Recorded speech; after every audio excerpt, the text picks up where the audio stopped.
La Bazoge, 3600 habitants et un bureau de poste. Mais pour combien de temps? Le 9 décembre, ces horaires seront réduits de moitié.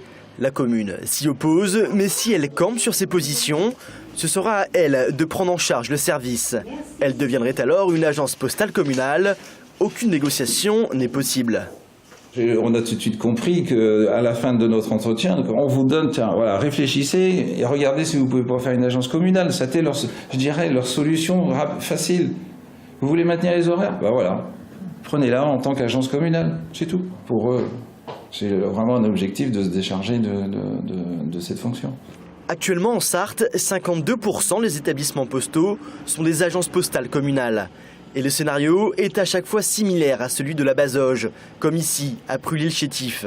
La mairie a pris en charge le service il y a 10 ans, une décision forcée par la Poste.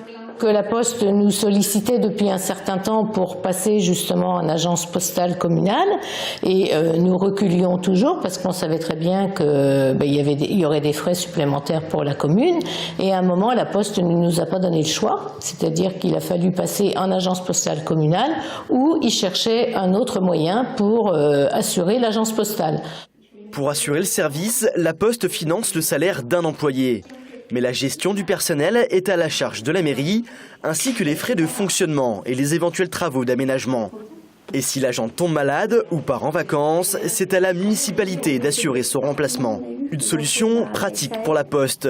Absolument rien changé pour moi, ni pour mes clients, si ce n'est que moi je suis devenue employée communale à part entière, territoriale, mais sinon pas de changement au niveau travail et au niveau clientèle. Finalement, seule la ville pâtit de ces modifications. Multiplier les agences postales communales semble être l'objectif de la Poste. Contactée par téléphone, elle ne dément pas l'existence d'une stratégie dans les petites communes, mais refuse de s'exprimer sur le sujet.